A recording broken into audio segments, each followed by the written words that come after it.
גורמה בפיתה, בכל זה שושו? אחרי שהוא היה בגשם.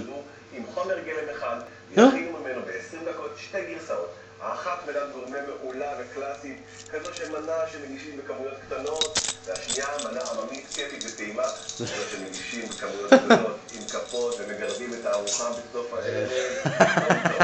אבל אנחנו מבשלים מאוד מאוד מגוון לפתוח את הסרטות. אז אלקנה בכלל, מי יוצא מה? אני אשמח את מנת הגורמה. מעולה. בכבוד. מה אני מעט הולכת על זה? מה? אוקיי חברים, הזמן קצר. כיף, נכון? ביום שישי תיכנסו נגע. לפח שלו, תבחרו ביחד את המצרכים שאתם צריכים בשביל לפלג את העגבניות, יש לכם 30 שניות. אש! מדי, אני רואה לו ככה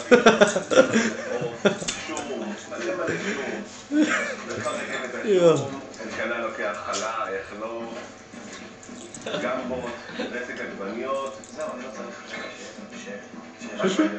שושו.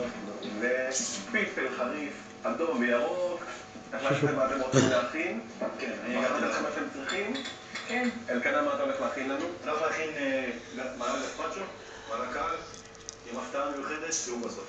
טוב, מה איזה הפתעה אתה הולכת להכין לנו? אני הולכת להכין לכם עגבניות ממולאות, בחזה עוף ואורז, על מצה, שתפוחי אדמה, פלפל חריף, שום, פיקנטי, סוכר של מנה. גדול. שני המתכונים נשמעים מעולים, חברים, אין לנו הרבה זמן, אתם יודעים, תכף ארוחת שישי, יש לכם קצת פחות מ-20 דקות להכין, שני המתכונים. זהו. אלקנה, אני מצטרף עליך. מדי, תתחילי, אני בעקבותייך. אוקיי, פה מים חמים, נלך לחלות העגבניות. איזה רכיב יש לנו כאן במנה אלקנה? ככה.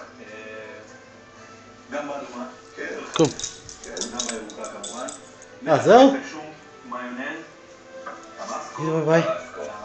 ביי ביי. לחם עם קורקונים למעלה.